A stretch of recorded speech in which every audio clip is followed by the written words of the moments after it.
Have you stopped to enjoy what God does through you? God is giving us so much to enjoy. And we get so caught in the consumer mentality. I need, I want, eat, go. No, stop. Take a deep breath. Enjoy the fact your lungs just worked. What we have is a chance to learn contentment. And this is critical.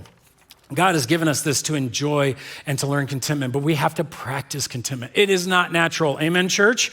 It is not natural to be content. Contentment is something that we practice. In fact, Paul later will actually say in Philippians, another book, he says, I'm not speaking of being in need.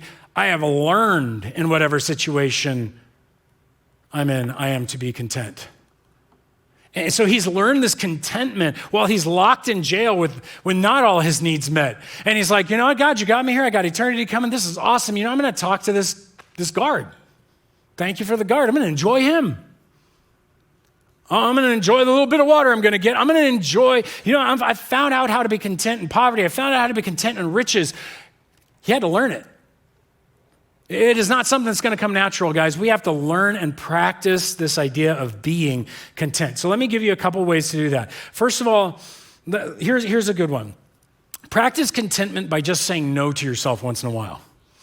And I know that sounds like I'm your dad or something, but this is a real powerful tool, because Jesus told us, he didn't sit there and say, if you fast.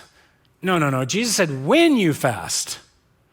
Now, that means there's a time in our lives where we need to take a break from stuff, be it some food, be it some item. In fact, we're gonna encourage you guys this year. We're gonna try out Lent at our church. It's an ancient practice, not a biblical practice, but it's an ancient practice.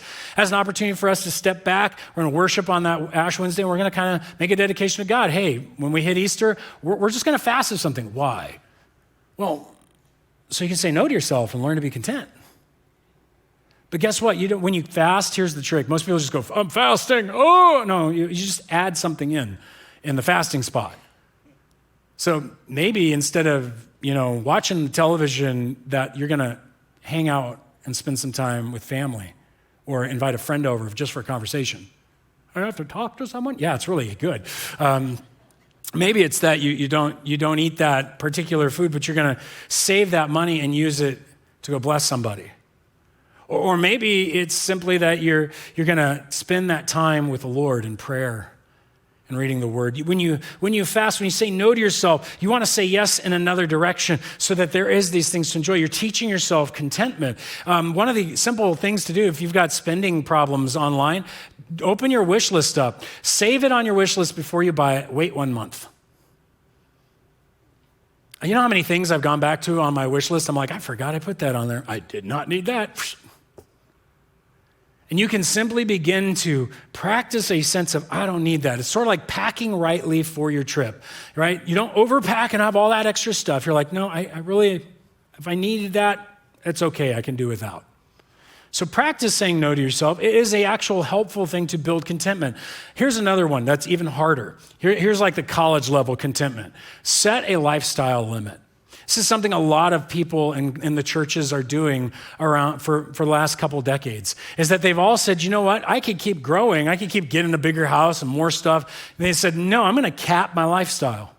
Now, obviously, they understand as inflation goes up, they grow according to inflation and that kind of stuff because they don't want their needs to outpace their income. But what they're saying is, you know what? We're good. I don't need this 6,000 square foot house. We don't need a 2,500 square foot house. It's just me and my wife. We bought a condo, and we're happy with it. We don't fill the whole place up and all this. No, we don't add any more. We don't have all the subscriptions. We have one, but we're good with it. And what they do is they draw this line in their expenses, and they go, everything above that, we're going to ask the Lord what he wants to do with it. Sure, they have their retirement set apart, they have their tithing done, they have all that, but they go, God, what do you want to do with this up here? I know some families who've done something similar to where they were able to purchase another house. And they turned around, they opened that house up after remodeling and doing stuff, and they would love to see missionaries using that house when they're home. That is a powerful use of that more than enough. They could have had more for themselves.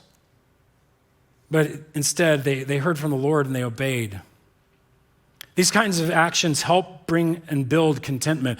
Another very powerful one that you can do right now, beginning today, while you walk away, is simply count your blessings. Literally. You're like, what? Yeah, notice how the psalmist does this. In the Psalm 103, he says, bless the Lord, O my soul, and forget not all his benefits. Don't forget his blessings. He forgives your iniquity. He sat down and thought about all the stuff he's ever forgiven. You've ever done a timeline and looked back over your life and thought this and this, and it's like, whoa, God has done some heavy lifting.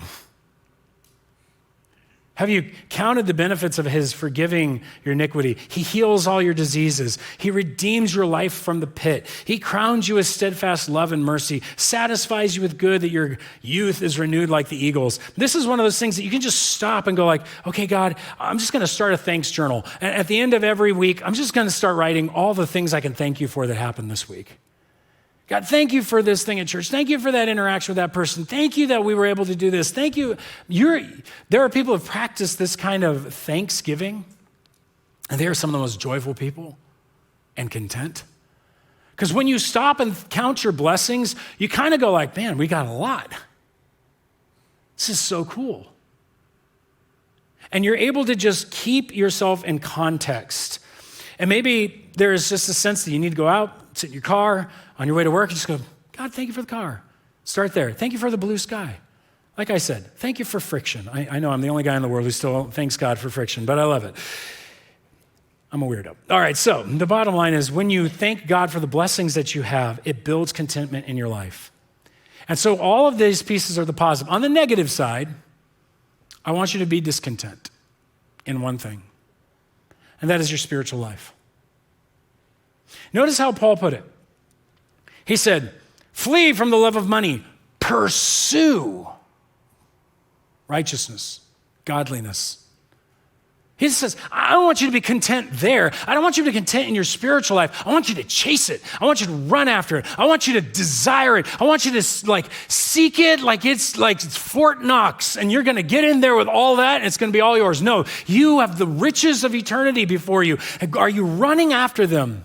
Are you seeking God in the Word? Are you in prayer? Are you worshiping? Are you using the gifts God has given you so you can serve one another? Are you blessing the city as a Christian and ensuring that people know? Are you bringing your children up in the knowledge of the Lord? Are you challenging yourself to not stop where you're at, but to keep going? Because I guarantee you, the second you get content spiritually,